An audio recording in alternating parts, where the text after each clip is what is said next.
também tanto a hemoglobina quanto o ferro que tiver ali presente, tá? Após a degradação das hemácias. Outra função importante é remover, então, células alteradas, tá? Então, hemácias alteradas. Então, quais são? Eu falei para vocês na última aula que a gente pode encontrar os chamados corpúsculos de Joy. Esses corpúsculos, eles são alterados, né? Porque ele tem uma certa concentração de DNA. Então, é uma das funções também do baço a captação desse corpúsculo, tá? Assim como a captação e fagocitose dos parasitas que podem estar dentro dos eritrócitos. Então, a parte de fagocitose, né, principalmente desses parasitas, é uma das funções do baço, ok? Muita coisa, né? Mas ficou mais claro? Ficou, só me tira uma dúvida. A hemocaterese é o processo de armazenamento ou eliminação? Eliminação. Ah, eu anotei errado.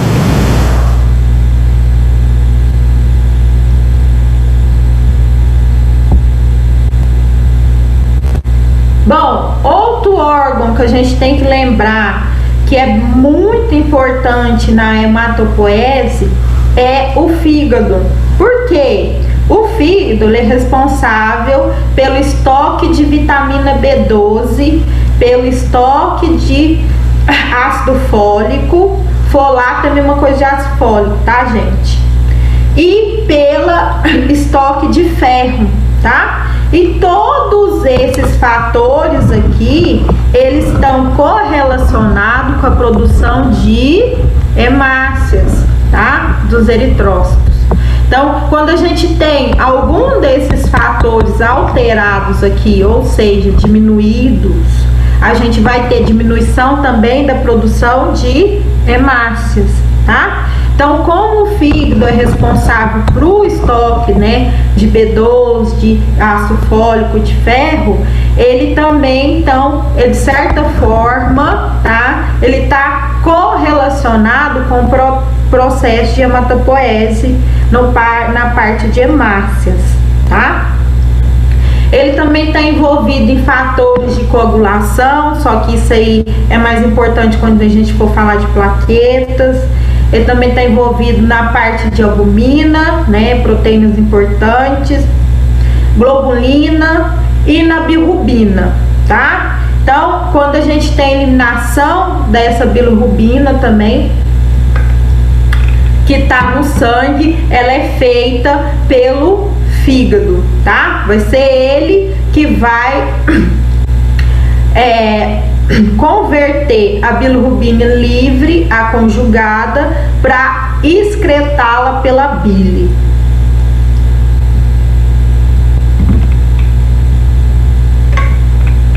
Outro fator importante correlacionado com o fígado, com a produção então de eritrócitos, é que ele produz o precursor alfa-globulina, que vai produzir a eritropoetina. Vocês estão lembrados quem que é a eritropoetina? Sim, ela tem propriedade hematopoética. Ela é fabricada pelo fígado e pelo rim, atua na medula óssea para fazer a fabricação das células vermelhas. Isso?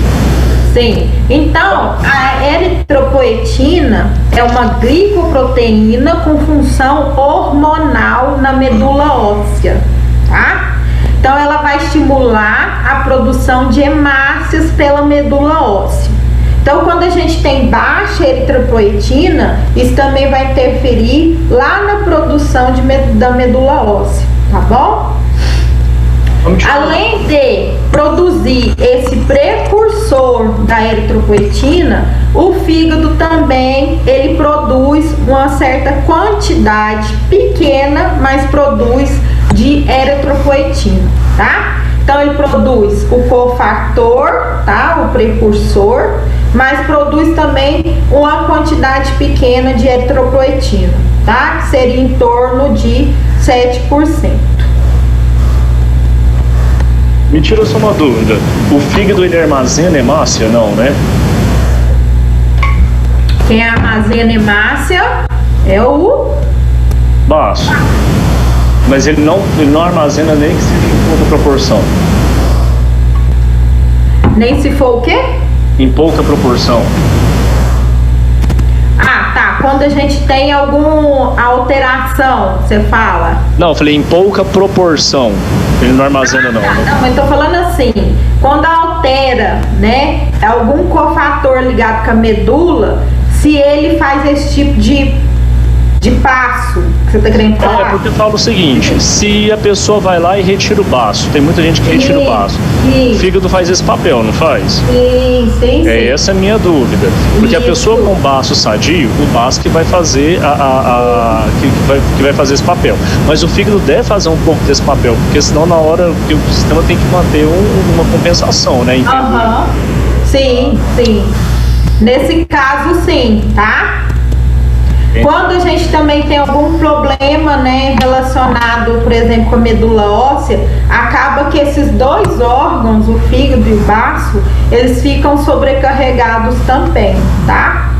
Porque o sistema, como você mesmo diz, tem que manter a homeostasia. Então, que jeito que ele vai manter, tá? Então, acaba que o fígado e o baço pegam essa função para eles também. Por isso que em certos casos de anemia a gente vai ter presença de quê? Esplenomegalia e hepatomegalia. Tá? Beleza. Bom, o que tá rolando nesse chat? É pra mim ou é à toa? É à toa, pra ficar tranquilo. Ai, meu Deus do céu. Então tá. Porque o seu fone tá dando uma chiadeira aí, tá parecendo chuva. Tá muito ruim? Na hora que você fala, para. Quando fica em silêncio, vai dar uma chiadinha. Mas melhorou. Tá. É porque eu já diminuí muito, então eu fico com medo de diminuir, vocês nem me ouvir. Não, tá bom. Do jeito que tá bom. Pode continuar. Vamos lá. Eu falei do fígado pra frente. Bom, ó, passando o estômago. Outro órgão importante, né, é o estômago e o intestino. Eles vão participar principalmente da parte de absorção da vitamina B12 e também do ácido fólico. Então o estômago ele acaba auxiliando na parte de absorção desses agentes, então vitamina B12, ácido fólico e ferro, tá? Então, tanto o estômago quanto a mucosa intestinal, tá? É ali que vai acontecer principalmente a absorção desses complexos das matérias orgânicas, ou seja, do alimento, tá? Então, é dali que vai ter a capacitação, né, da vitamina, do ferro, do ácido fólico, que vem da matéria orgânica que é, né, ingerida, tá? Para o animal, tá bom?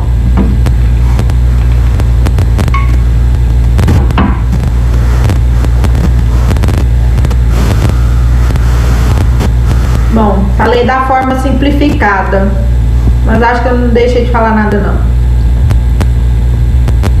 O rim, importantíssimo, tá? É ele que produz quase, né, 99%, 99 não, 93% da eritropoetina, tá? Então o rim, ele é responsável por produzir a eritropoetina. Também vou falar para vocês mais para frente, quando a gente for falar de plaqueta, ele é responsável também pela produção de trombopoetina. Outra função importante do rim é degradar a hemoglobina filtrada do ferro e degradar também a bilirrubina para excreção na urina, tá? Então aí quando a gente tem, né, aqueles quadros de urina muito amarelada ou hemoglobina na urina, tá? Isso tem correlação. pela filtragem desse ferro e dessa bilirrubina pelo rim, tá? Por isso que a gente vai ter alteração nessa parte urinária. Cenas também para o próximo capítulo de urinálise, tá? Isso aí que você está falando de hematúria, né? Quando tem sangue na urina? Isso. Hemoglobinúria também, né? Uhum.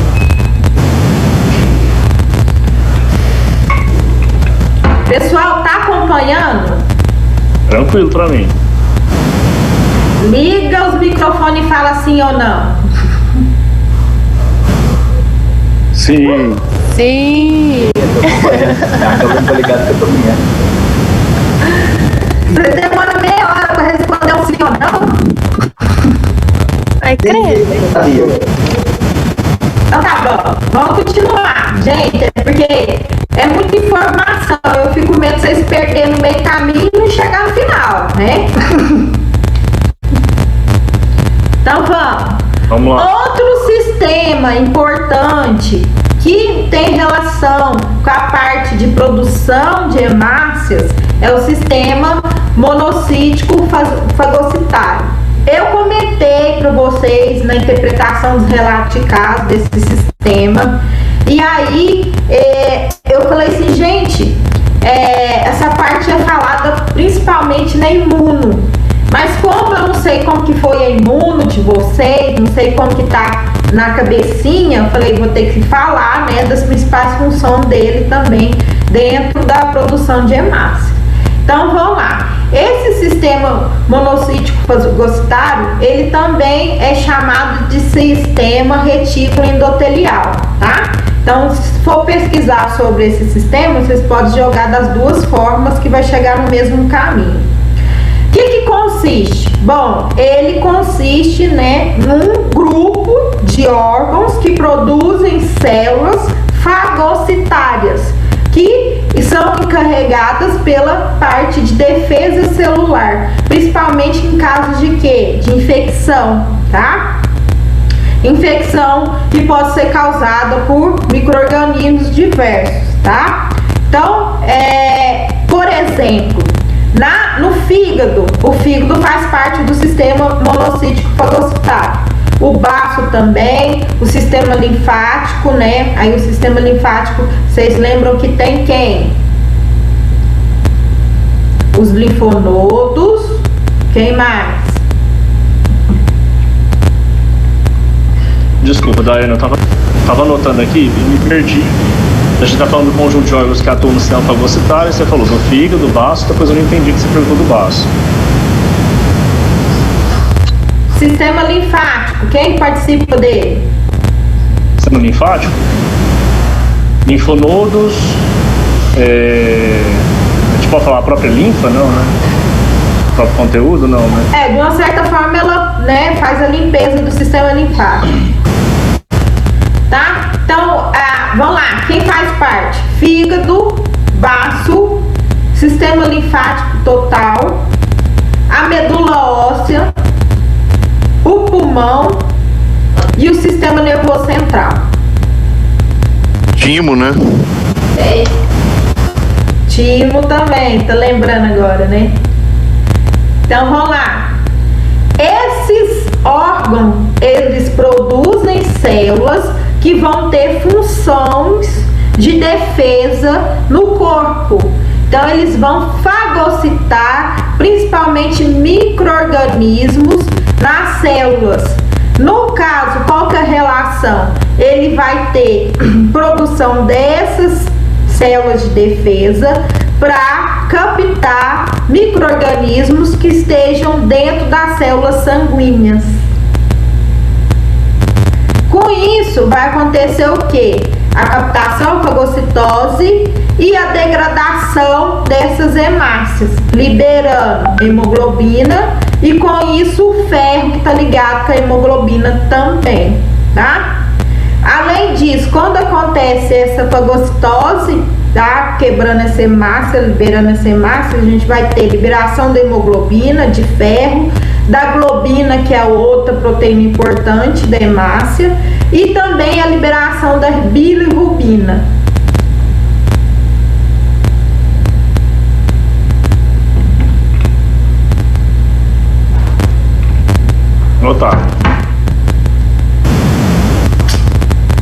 Tranquilo? Por enquanto, sim. Sei. Não, sim, nesse caso é igual a gente fala, né? Igual eu tava falando pra você, volta a frisar, no caso quando o animal ele tá com uma parasitose, né? Dependendo se for uma anaplasma, o baço vai lá e reconhece e destrói. E no caso da Ehrlichia, é o próprio sistema fagocitário que vai lá e destrói a hemácia, né? Porque ele acaba fazendo a lisa da célula, né? Acaba fazendo análise da célula para captar, porque geralmente esses parasitas, essas riquécias, elas são Celulares obrigatórios. intracelulares, tá? Mas depois tem, né, quando você faz a eliminação desses agentes, aí você tem uma recomposição do sistema, então, tá bom? Uhum. Recuperação, tá? Certo. Bom, em relação às hemácias, eu citei algumas alterações e agora eu vou falar outras alterações. Então, alteração em quê? Na morfologia dessas hemácias, em decorrência de alguma alteração na produção, tá? Então, teve alguma alteração na produção da hemácia que vai levar à formação de células, né, defeituosas, por assim dizer, tá? E aí que entra o baço. Lembra que eu falei para vocês? Então, que tipos de alterações de hemácias que a gente pode encontrar, tá? Eu coloquei aqui 3, tá? Então, esse eu já citei para vocês, mas vou explicar novamente. Então, o corpúsculo, né, é Rovell-Joly, tá? Ele é uma hemácia jovem com inclusão esférica de restos celulares. Então, a gente vai ter inclusão principalmente de restos de DNA, tá? De ácido nucleico, tá bom? Então, a gente vai ter lá naquela hemácia pequenininha, a gente vai ter presença, tá? Principalmente do núcleo que tem DNA, tá? Isso acontece por quê?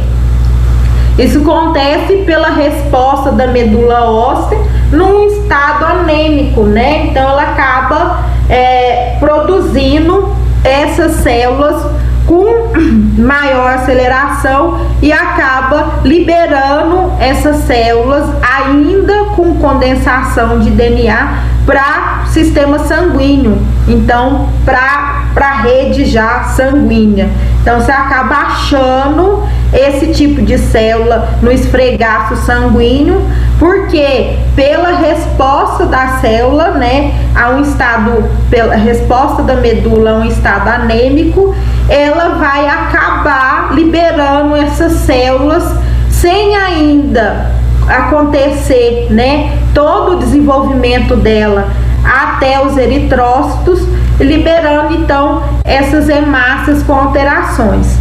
Tem outros casos que também pode acontecer de liberação desse corpúsculo, como qual? Função esplênica reduzida, tá? Acabei de falar para vocês quais são as funções do baço. Armazenamento e destruição de células velhas, tá? Então, quando a gente tem alteração, tá, desse baço por alguma questão, né, alguma alteração própria do baço, a gente vai ter então a liberação também desses eritrócitos com formações, com inclusões esféricas no redor, no citoplasma. Deixa eu ver se eu entendi aqui, Daiane. Então é o seguinte, esses corpúsculos, a gente pode encontrar esses restos de DNA devido a uma função esplênica, devido ao uso de corticoides, na hora que está fazendo uma imunossupressão. Ah, sim, já tô falando corticoide, sim. Ah, tá, não, então eu fui lendo aqui. Deixa eu ver se eu entendi. O baço vai lá e destruiu, vai fazer liberação de hemoglobina, globulina que você falou, libera, bilirrubina e por aí vai. Beleza, liberou. E restos de DNA também vão ser liberados, é isso? Você me ouviu bem? Eu fiquei meio confuso. Não. O que acontece? acontece? Ele vai falhar principalmente na degradação. Então aí, por exemplo, você vai encontrar isso quando ele não estiver funcionando de acordo. Então era para ele degradar essa hemácia que está alterada, tá? E ela não está presente na corrente sanguínea. Só que como ele está com algum problema, né, esplênico, alguma alteração no vaso, tá? A gente não vai ter remoção desse corpúsculo. Outro fator que acabou de falar, glicocorticoide, que são os corticoides da vida. O que ele vai alterar? Vai alterar o quê? Na função da medula, tá? Então, ele vai acabar alterando a função hematopoética da medula, por isso pode liberar esses corpúsculos, né, de Joly na circulação. Daiane, a presença desses corpúsculos está diretamente relacionado com o aumento de eritrócitos macrocíticos? Pode estar sim. Sim, beleza, sim. Obrigado. Uma resposta, obrigado. Né? Sim, resposta da anemia, tá?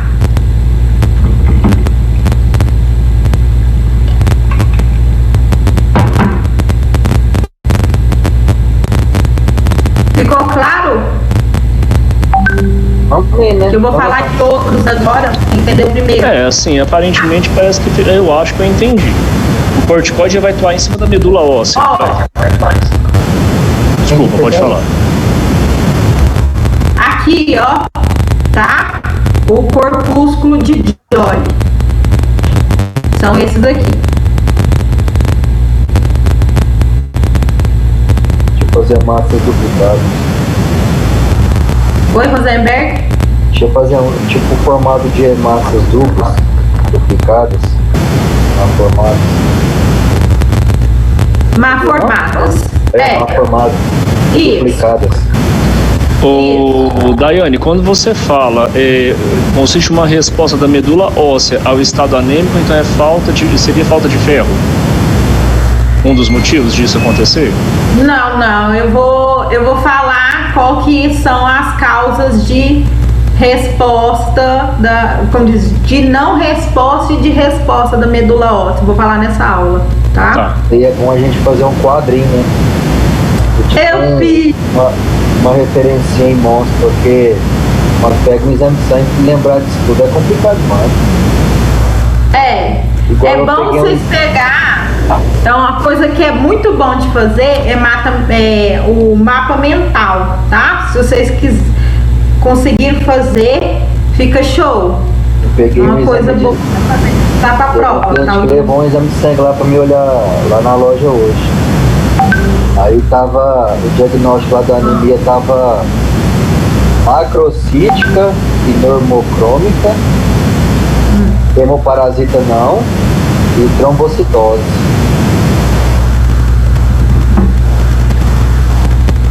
Aí ela falou que era Ehrlich, né, que era doença carrapato. Quando mal tava com aquela anemia hiperica, bochecha branquinha. Não é branca. Tem histórico de carrapato? Tem. Só que ele falou que tem história de carrapato há uns 3 anos, quando o maior era filhote. Era um pastor suíço grandão, bonito pra caralho. Mas aí ele levou lá de manhã pra me ver, né? Aí eu falei, não, é isso aí mesmo, que não passou por cima. Aí você pega, dá os medicamentos direitinho e tudo. Só que quando foi à tarde ele ligou pra mim, falando que ele não tinha aguentado, né? Quando chegou em casa o quê? Oi? Quando chegou em casa o quê? Não, quando chegou à tarde, ele me ligou de novo falando que o cachorro tinha falecido, tinha morrido. Fez transfusão de sangue na sexta-feira, mas não adiantou. Entendi. O dox que ele passou, o veterinário não passou ranitidina pra ele. Ele tava vomitando muito. Aí eu não falei nada, porque eu não vou falar, né? Mas o animal já falou. Infelizmente, você não pode julgar o serviço do outro profissional, senão mas fica muito, né? O animal com uma anemia extrema. Eu não aprendi ainda, que eu preciso estudar mais esse negócio lá que falou dos termos lá. Com certeza, o fígado dele estava muito atacado. E ele não passar uma ranitidina, um omeprazol nem nada, mesmo que fez a transfusão de sangue, quando o animal absorveu os nutrientes que tinha naquele segundo sangue ali, depois já não tinha o que absorver mais. A anemia só piorou. Eu perguntei se o veterinário orientou sobre alguma alimentação pastosa, alguma coisa, o veterinário não falou nada. Falou, aí o animal ficou sexta, sábado, domingo, segunda e hoje de manhã, sem comer nada, só com líquido e sem nada.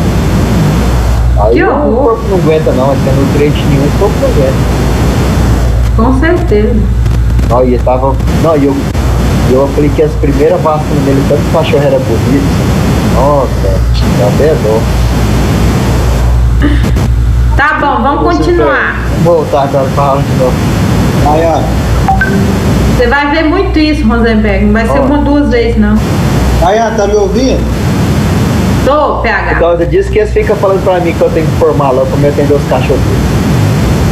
Eu não atendo nenhum, eu só oriento eles, não faço nada. Bom, hein? Quando você formar já tem cliente. É. Fala, PH, pode Vou levar falar. pra Una fazer cirurgia lá. Tenta, na hora que um aluno for falar com você, tenta desligar o telefone pra ver se para a chiadura. Só na hora que você tá em silêncio, continua a chiar.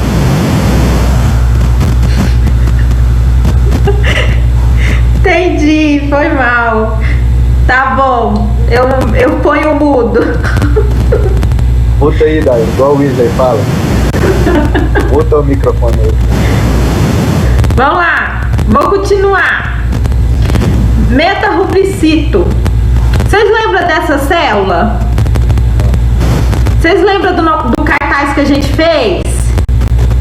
Lembra da ordem? Não, da Leola eu lembro. Então, o que são?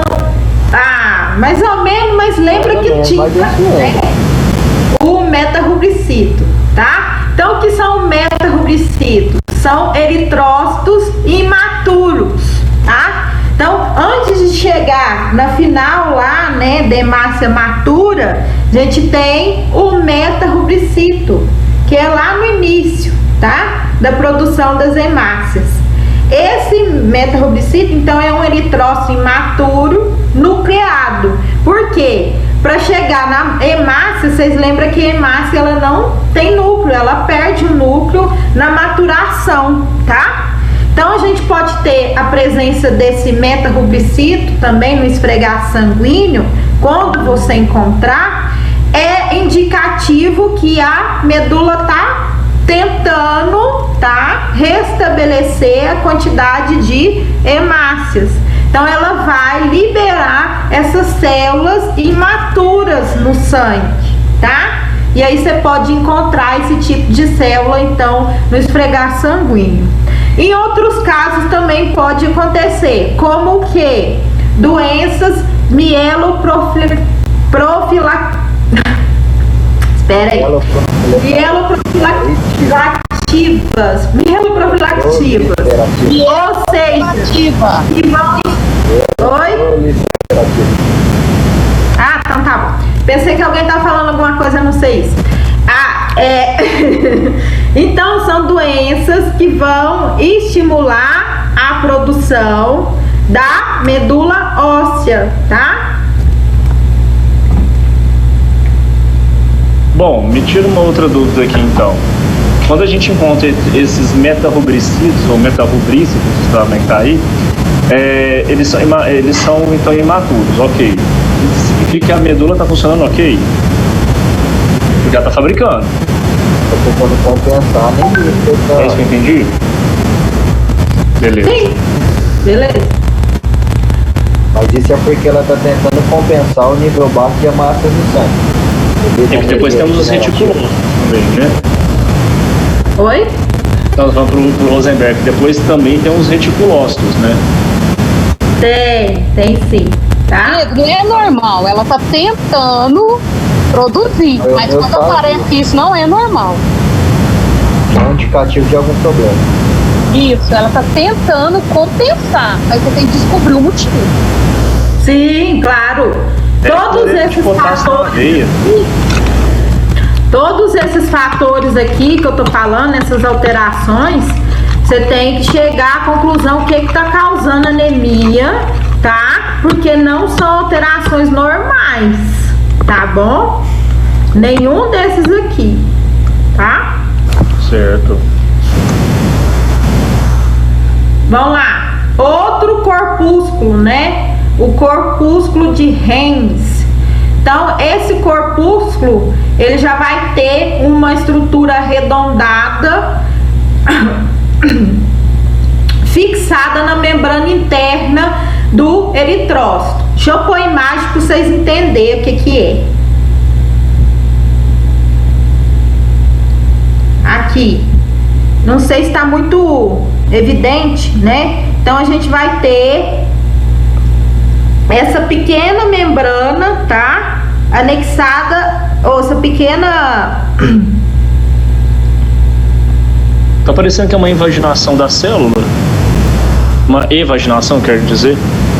Ah, tá, mas não é não, tá? Dá pra ver a imagem, gente? Não, tá. Ou vocês querem que eu aumente? Espera aí. Não, tá bom. Ficou bom? Não, tá dando pra ver. Melhorou, tá bom. Ela tem tipo uma deformação. Eu vi, ela tem uma... Uma orelhinha, negócio. Orelhinha. Até uma verruguinha do tipo uma lado. verruguinha.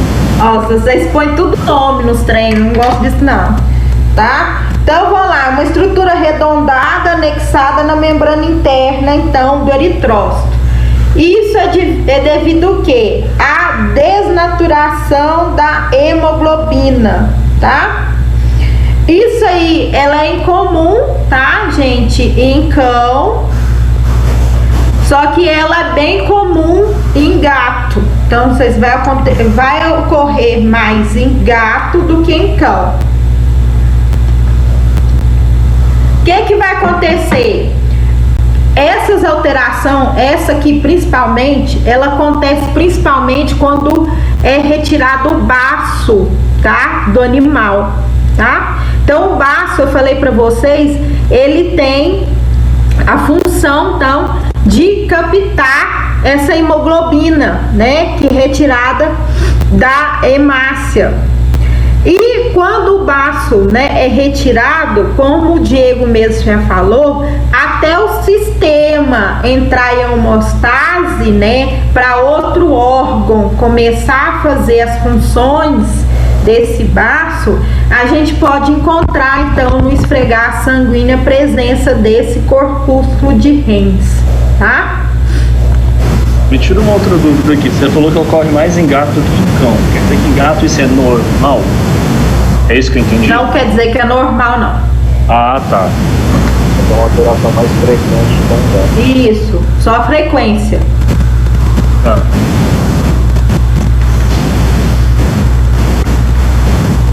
O que é essa palavra de baixo? Esplectou o quê? Esplectomizados?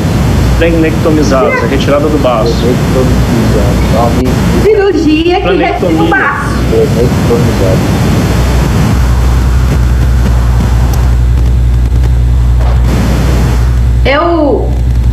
Eu mandei o material pra vocês.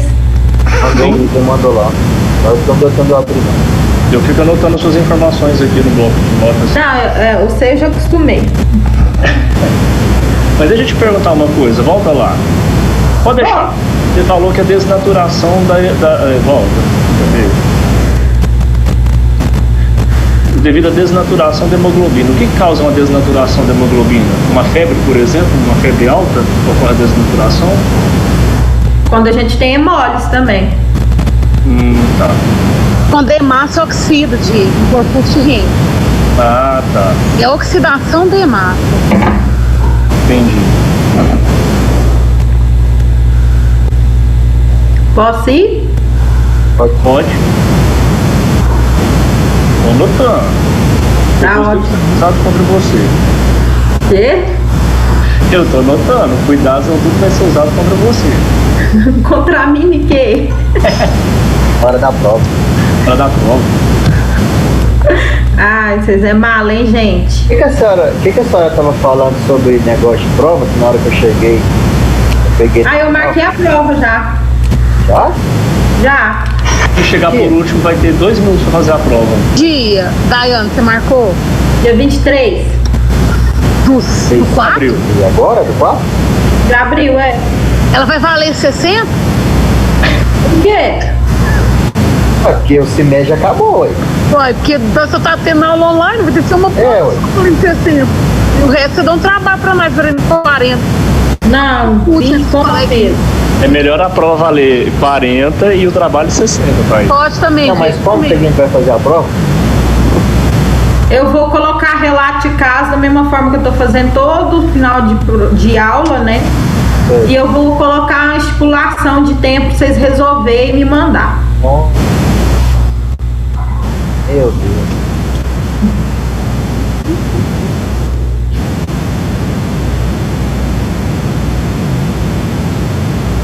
Ixi, eu tô quebrado, tô tendo. Ixi, Maria. Eu nem vou Ô, adiantar. ô, Wellington, mas eu sei, hein? É o 100. seguinte, É 100 que eu vou cobrar.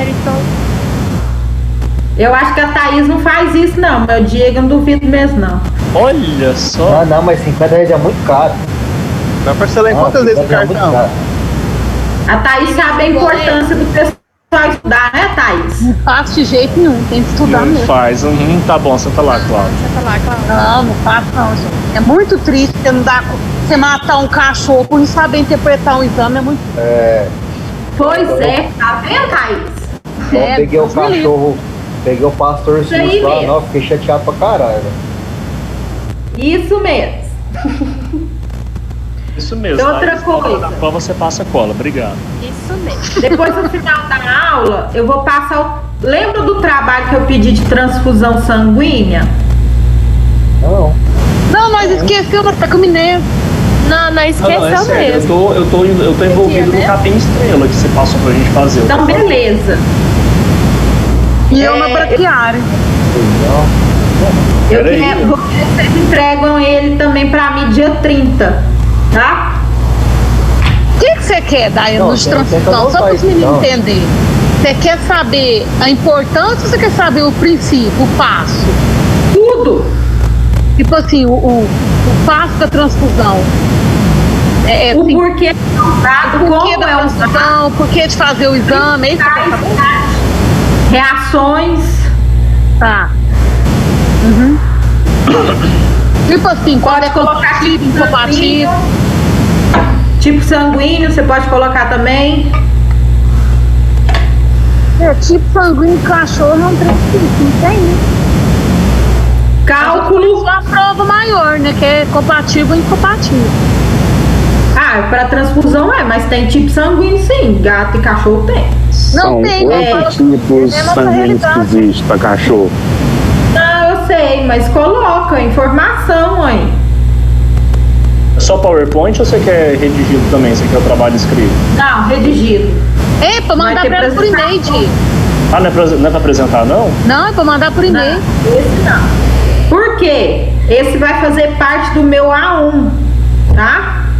Tá. Tranquilo. Meu A1, o que que vai ser, gente? Essas tarefinhas que eu tô dando em final de aula e esse trabalho de transfusão sanguínea, tá? Então, vocês comecem a participar mais. E te perguntar, vamos supor que não tem Expouna nem Nova Week aí, vai até novembro essa pandemia aí. Não tem Não defesa? vai não, acho que Vai não, vai só até semana que vem. Uhum, tá Só bom. até dia 7 só. Vai ver lá os gráficos lá, depois a gente conversa. Conversa, nem dentro Deixa do eu nosso- ver o movimento, tá bom?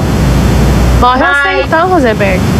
Vai lá. Calma Eu não, com eu vou calma. formar primeiro. Primeiro vamos fazer A1, depois o D, como diz, a prova, D1, depois a gente pensa pra frente. Claro, tem atividade pra frente, você pensa que não? Tem, a imaginação aqui, ó, uma beleza. Até porque a gente vai falar de assuntos diferentes, tá? Pra frente eu vou falar de leucócito, eu vou falar de urina, então tem assunto pra caramba pra gente elaborar a atividade. Baiana, é em grupo? É em grupo? Trabalho? Não, individual. O de transfusão individual? Uhum.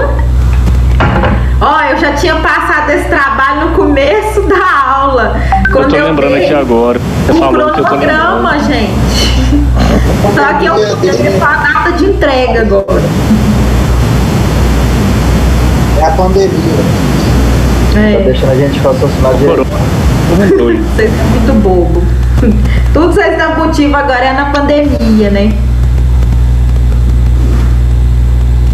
Quem não puder entregar por e-mail, me avisa, tá? Depois no particular. Eu não consigo pegar por e-mail, não. Vamos lá. Leva na casa dela, Diego. Certinho. Reticulócitos. Reticulócitos, já tá cansado de ouvir eu falando, mas vou falar mais um pouco, tá? Reticulócitos, então, são hemácias jovens.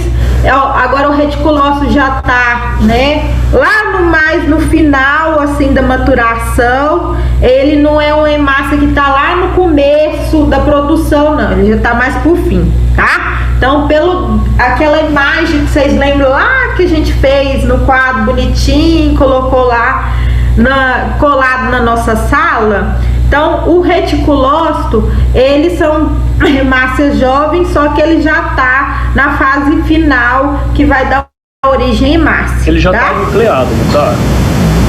Hã? Ele já tá anucleado, né? Sem núcleo, né? Bom, o que indica a presença dele no esfregaço sanguíneo? Que é uma resposta medular à anemia, tá? Então, tá ligado com as anemias regenerativas, tá? Com resposta medular. Outra coisa que vocês podem encontrar também nesse esfregaço sanguíneo: aglutinação desses eritrócitos. Em que fase que a gente pode ocorrer isso, né? Que pode acontecer isso? Ocorre principalmente em caso de doença autoimune, tá? Por quê? Pela produção de anticorpos, tá? Na capacitação. E aí vai acontecer a aglutinação desses eritrócitos, então principalmente nessa fase. Quando a gente tem transfusão sanguínea incompatível, que também vai ter produção de anticorpos. E como eu já falei, né, quando acontece a produção de anticorpos, e aí eles vão capturar essas hemácias. Então, sistema monocítico fagocitário.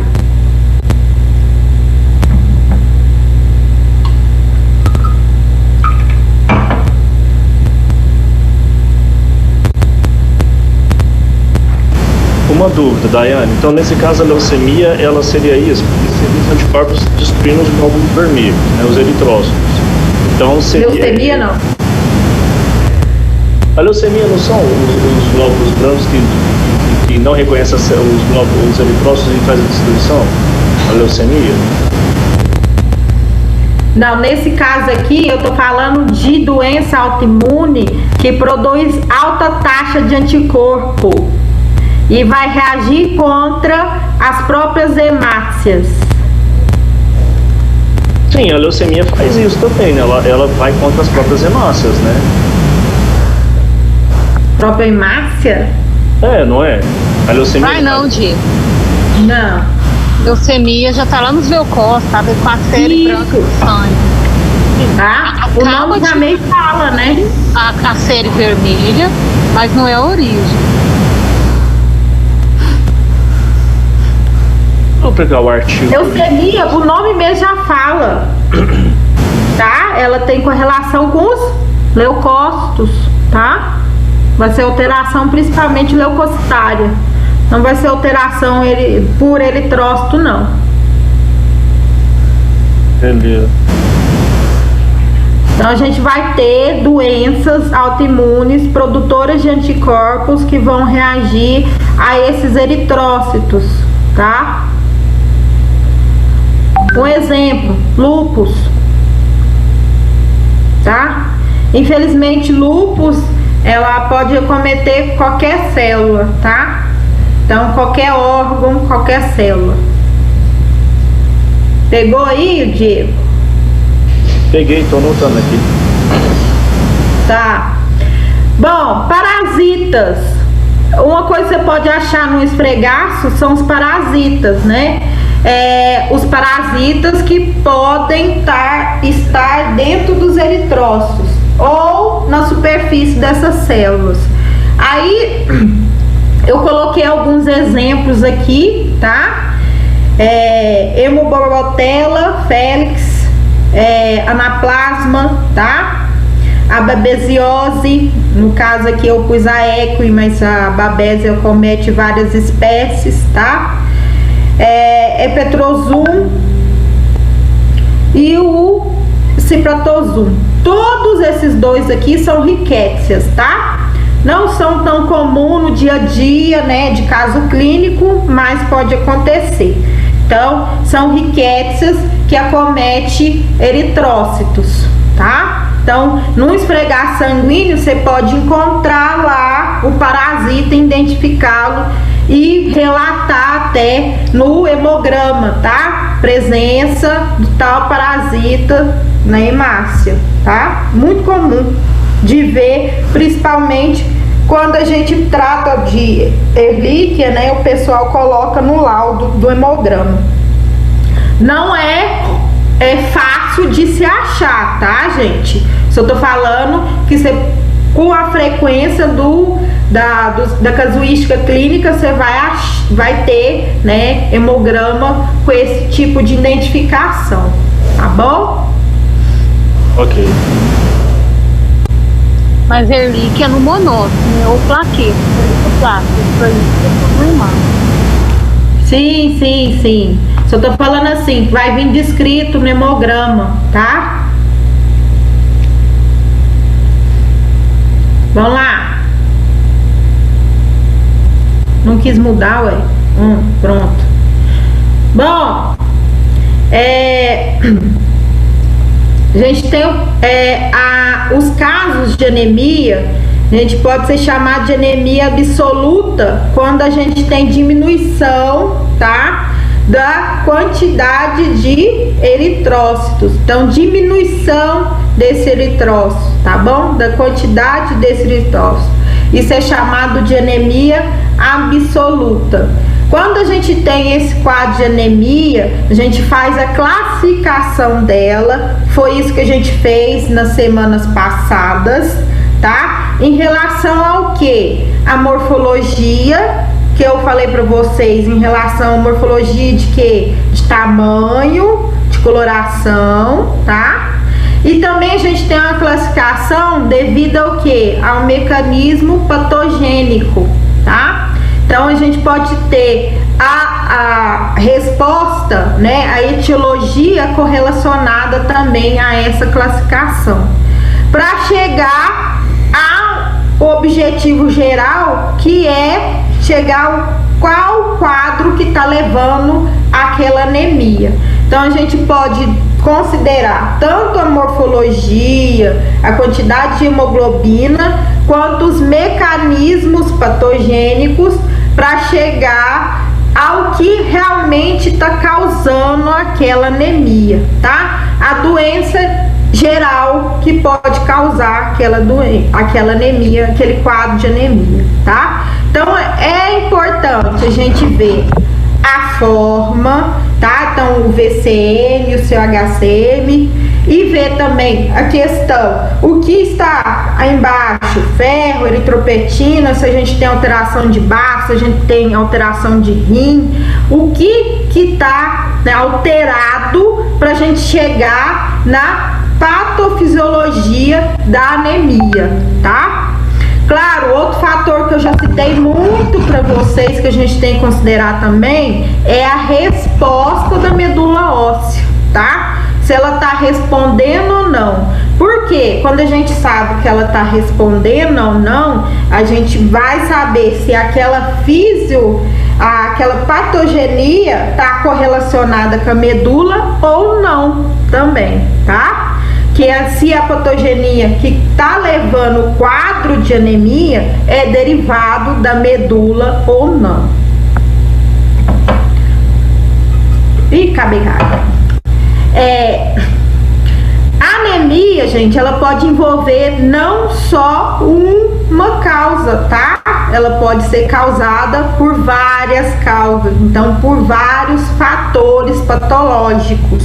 Então, pode ser uma causa nutricional, né, como a derivação do ferro, pode ser uma causa também medular, tudo junto, tá? Não só um fator só, tá? Claro, pode existir anemia com um quadro mais simples, que é só uma patologia que está levando aquela anemia, mas podem ter mais de umas correlacionadas também com a diminuição dessa quantidade de hemácia no sangue, tá? Gente, esse chat. Não, eu tô digitando aqui. O que você tá falando? Não, chat lá. Ah, tá. Não tem nada a ver, não. Bom, uma das etiologias da anemia. Essa aqui, eu acho que é a das mais tranquilas. Então, a hemorragia. A gente pode ter quadros hemorrágicos agudos ou crônicos, tá? Então, quando a gente tem hemorragia aguda, geralmente ela é causada por trauma, úlceras gastrointestinais, cirurgias, defeitos na parte de hemostasia, tá? Que aí podem ser derivados de intoxicação, tá? E aí pode ser intoxicação, por exemplo, que eu coloquei varfarina ou samambaia, tá? Vocês conhecem, né? Varfarina sim. É uma planta, né? A varfarina sim, conheço. Ele é um medicamento que é usado até, a gente põe onde o morcego morde o animal justamente para poder não deixar coagular o sangue. Sim. Hoje é utilizado muito para quê? Para matar roedor. Roedor. Tá? E aí acontece muito acidente com cachorro por causa disso, tá? Muito comum. Mas é só administrar a vitamina K. É sim. Depende do quadro, chegar lá bem, né, bem, que dá pra reverter ou não. Igual o Flávio falou, você vai administrando tanta vitamina K no animal até que sobrepõe a varfarina. E tem um medicamento de varfarina, né, que é o anticoagulante, né? Tem esse medicamento que muita gente toma pra tirar... Tem coágulo, tem gente que toma. Certo. Sim. Bom você saber. Bom, tá. Essas são as principais causas, né, de hemorragia aguda. Quais são as principais causas de hemorragia crônica? Então a gente tem a presença de parasitas, né, nessa hemácia também pode causar hemorragia. Úlceras também podem causar, dependendo do tamanho da úlcera, ela não pode causar por um período longo, né, sem ser notada essa hemorragia. Hematúria, tá? E neoplasias, né? Então, neoplasia, dependendo do local também, pode causar hemorragia, tá? E de forma crônica, né? Enquanto você não retira a causa, o animal continua com a hemorragia. Só para poder entender aqui, quem que é pior que quem, aguda ou crônica? Quem que é pior que quem? A crônica, né? Aguda? Eu acho que é aguda. Aguda, você tem que Aguda entrar de uma vez, né? a correção muito rápido, né?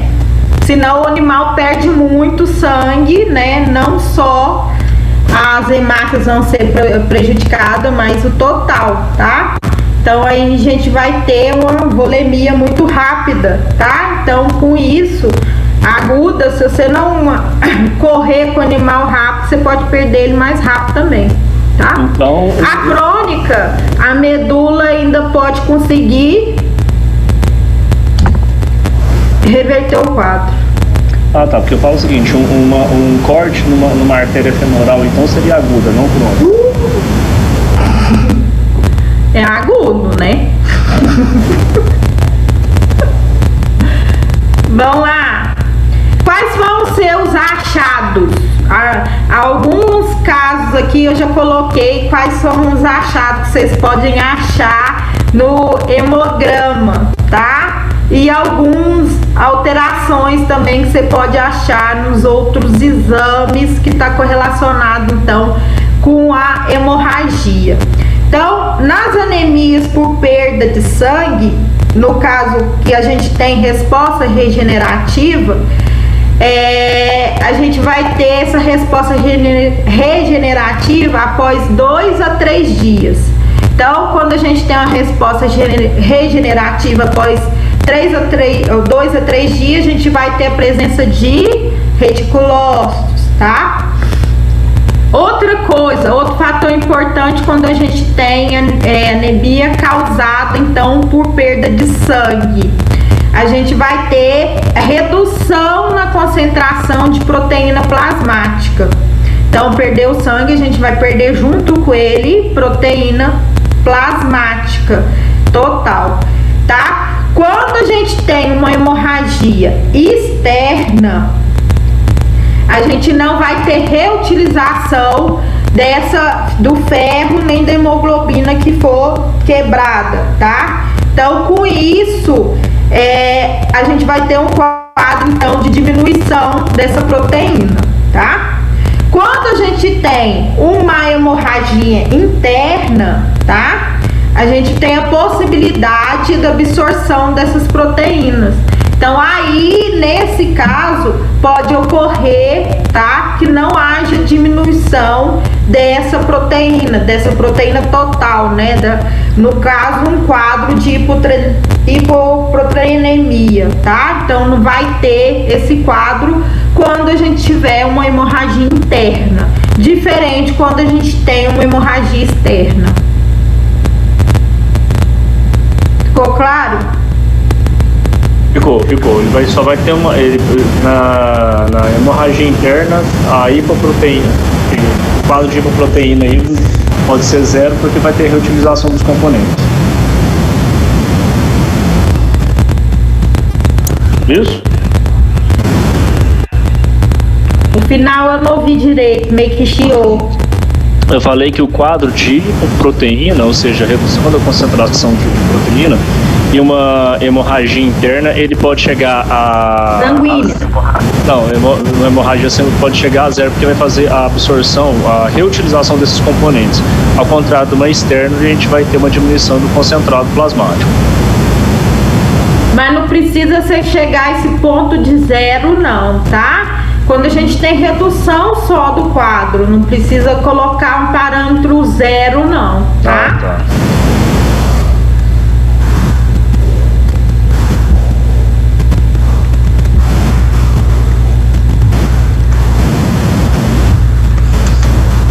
Acho que eu pulei um. Vamos lá. E aí, quando a gente coleta esse sangue do animal após 1 ou 2 dias após a hemorragia, a gente vai ter uma anemia normocítica normocrômica. Por quê? É isso que eu não entendo, esse trem de normocítico, normocrômico, eu atrapalho tudo. Normocítica, tamanho? Normal?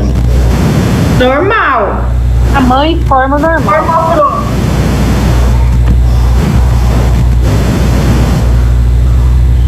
Então a gente vai ter uma hemácia, tá? Totalmente normal nesse caso, tá? Então ela vai ser normocítica e normocrômica, tá? Porque a gente não tem alteração devido ao medula, ou rim, ou baço, a gente não vai ter ainda alguma disfunção na produção dela, tá? Então a gente só teve perda por quantidade, tá? Então foi uma hemorragia, então diminuição da quantidade de eritrócitos, tá? ela não teve alteração na produção, nem nos fatores correlacionados com essa produção. Então, por isso a gente vai ter uma anemia normocítica normocrômica, tá? Hoje a gente vai ter que observar o hematócrito. Oi? A gente vai ter que observar então o hematócrito, ele vai estar baixo, é isso? Isso. Mas com certeza também o histórico vai te ajudar, né? Quando se trata de hemorragia, o histórico é muito claro, tá? É bem óbvio. O que eu já falei pode ou não estar relacionado então com um quadro também de hipoproteinemia, tá? Então, que é diminuição da quantidade de proteína no plasma, né, no sangue. A resposta desse reticulócito pela perda dos eritrócitos, ele pode ocorrer até 3 dias depois da hemorragia, tá? Então, pode ser que você faça o esfregaço no dia da hemorragia e claro que não vai acontecer a presença dessa resposta do reticulócito. Então, essa resposta, né, da medula, tá? Vai demorar um pouco, então em torno de 3 dias. E a tendência, né, depois dessa perda de proteína, vai ter uma tendência de 2 a 3 dias depois o aumento dessa concentração, tá? Até se tornar normal. Os parâmetros de eritrócito para chegar ao normal, eles demoram um pouco mais, tá? Então, a quantidade de reticulócito ele aparece primeiro, depois que a gente vai ter uma estabilização, então, da quantidade total de eritrócitos. Então, são passo a passo. Primeiro, a gente vai ter uma resposta, né, medular para restabilizar o sistema, para depois chegar no quadro normal, de quantidade normal de eritrócito, tá?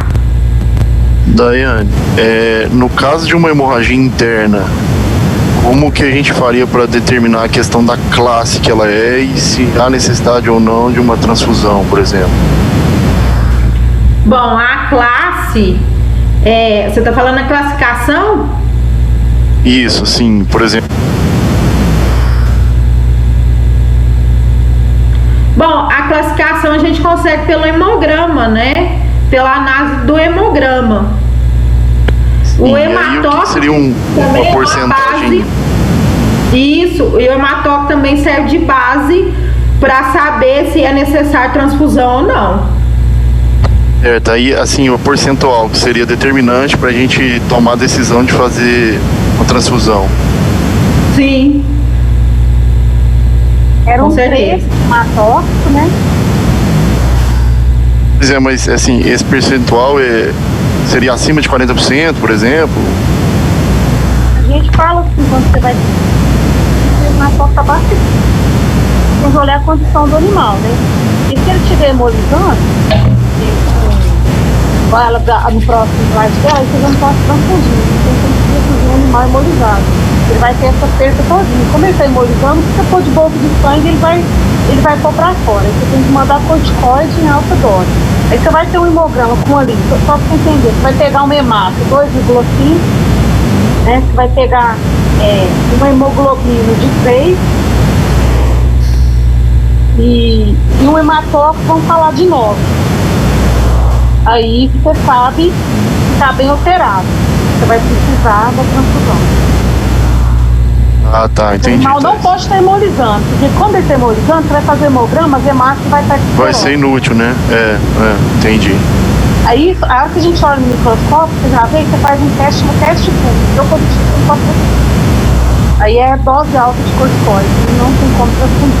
Se você transfundir, o animal geralmente ele vai a óbito, de 24 a 48 horas, quando você transfunde o animal está hemolizando. Faltou alguém hoje? Faltou, viu? Então vamos lá, gente. eu vou ter que parar a aula porque eu vou dar o último horário para outra turma, tá? E já são, né, quase 10 para as 9, é o horário que eu tenho que entrar na outra, tá bom?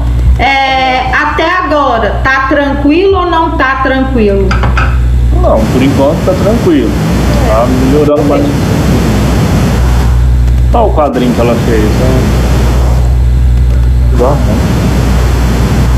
Eu fiz um pior que esse aí, mas depois eu mostro.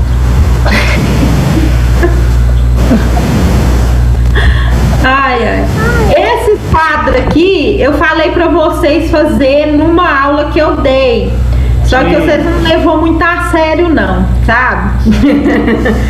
Então, recomendo fazer os quadros, recomendo fazer mapa mental, que eu acho que ajuda, tá? Então, sempre bom para resumir a matéria de uma forma que vocês entendam melhor, tá? Realmente é muita informação, então, para resumir, é bom ter esse tipo de ferramenta, tá? Ou tabela, ou quadro, ou mapa mental, ou quiser fazer o resumo no caderno mesmo.